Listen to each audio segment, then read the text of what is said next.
Mga ka-business, pakisuportahan po natin si Alminda Mix Vlog. Ayan, makikisuyo po, suportahan natin Alminda Mix Vlog. Ako ay nagpaalam sa atin ng maayos na makapag-reaction video sa ating mga uploads. Ayun, maayos po na nagpaalam yan. Sana po ay suportahan natin. Maraming salamat mga ka-business. God bless sa ating lahat.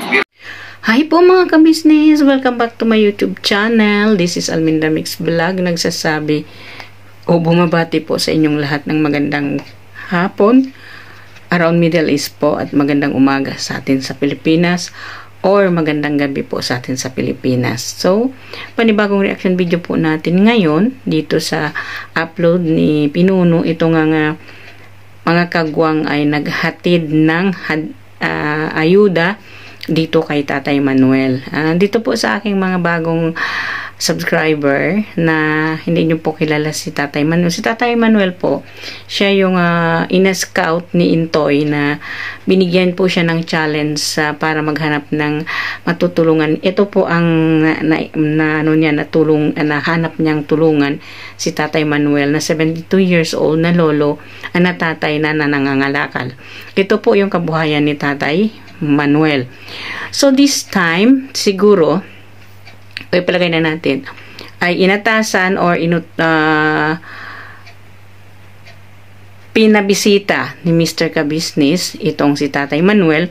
Although nakita naman po natin wala dyan si Ka-Business. Ang pinapunta niya itong mga kagwang, si Intoy, si Bay at saka si Bugi.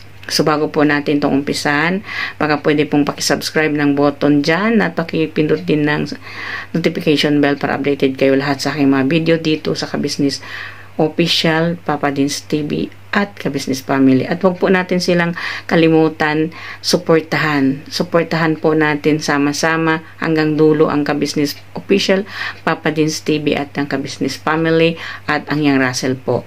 So, ito na nga mga Ka-Business, mga kapapi.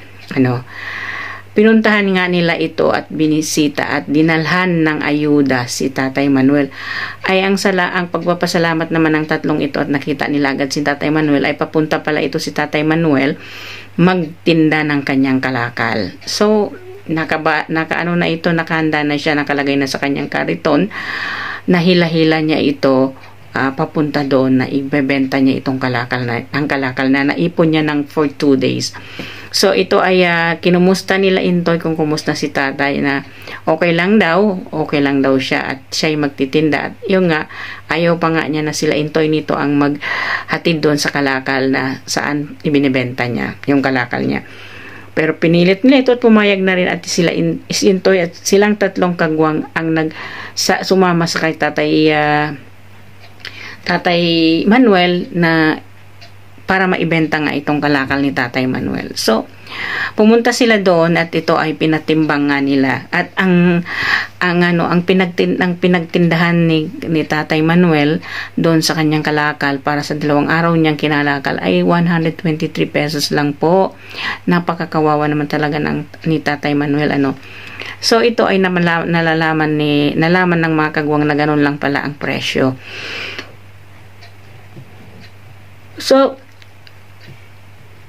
in a short way, inuwi nila si Tatay Manuel kasi hindi pa nga nila ito na ibigay kay Tatay Manuel yung ayuda galing kay Mr. Ka-Business. So, pinunta nila ito at inuwi at binigay nga yung ayuda kay Ka-Business. So, nagtanong pa itong si Intoy kung kumusta na si Tatay doon sa kanyang hika na hindi ka daw mabuti at hindi nga angkop doon ang kumbaga hindi na nasa isang ayunan ng gamot ibinili niya doon sa hika niya. So, isinabi niya ito po ay galing kay Ka-Business. Itong ayuda po ay pinapaabot ni Mr. Ka-Business para sa iyo Tatay Manuel. Sabi ni Intoy dito kay Tatay Manuel, at isang grocery box po ay para sa inyo.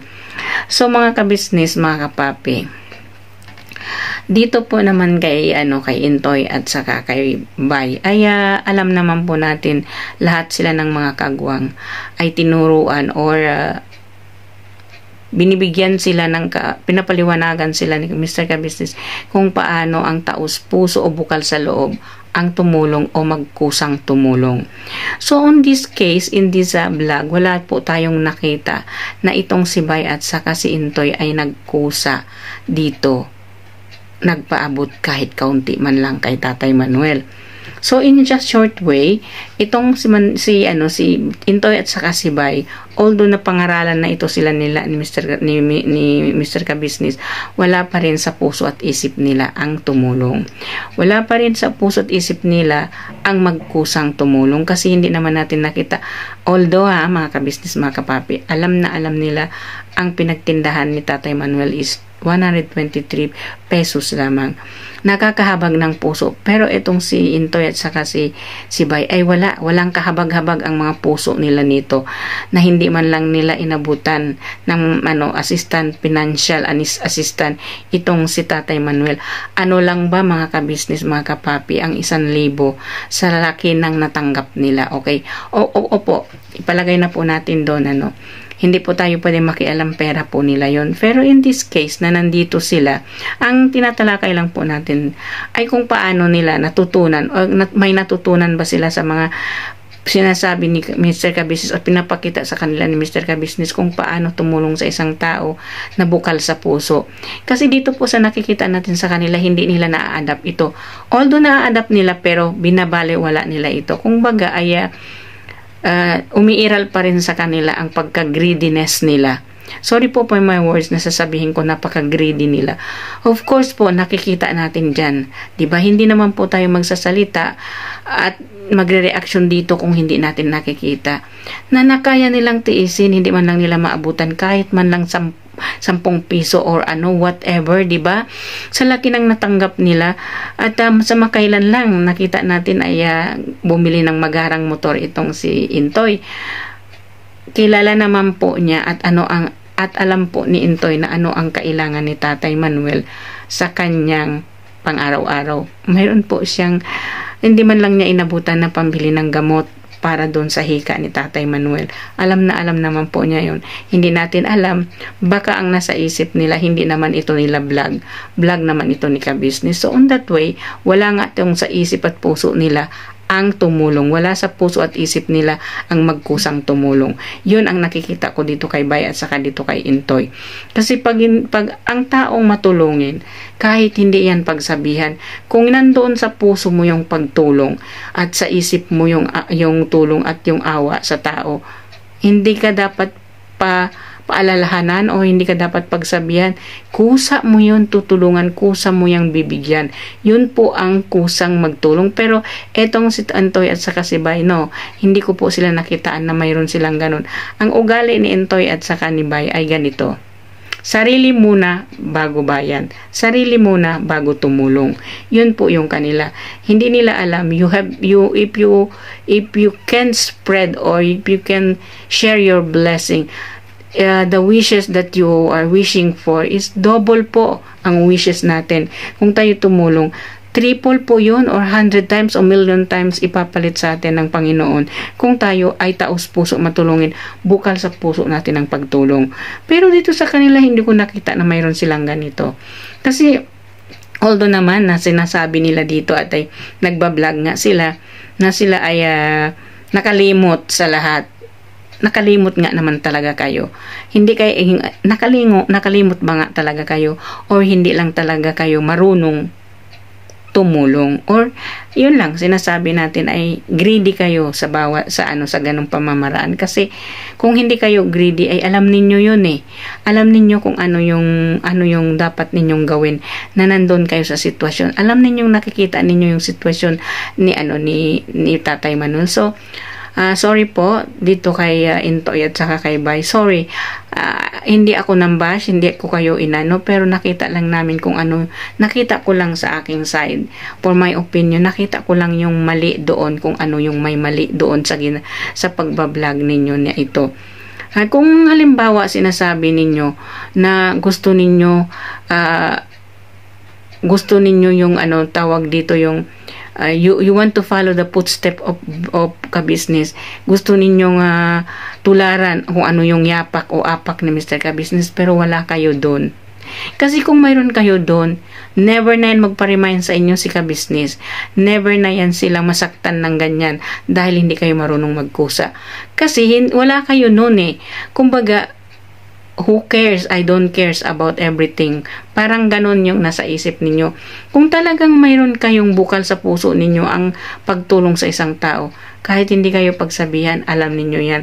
Makita lang ninyo yung isang tao, makita lang ninyo yung isang nilalang na ganon ang sitwasyon. Mahabag na yung puso ninyo.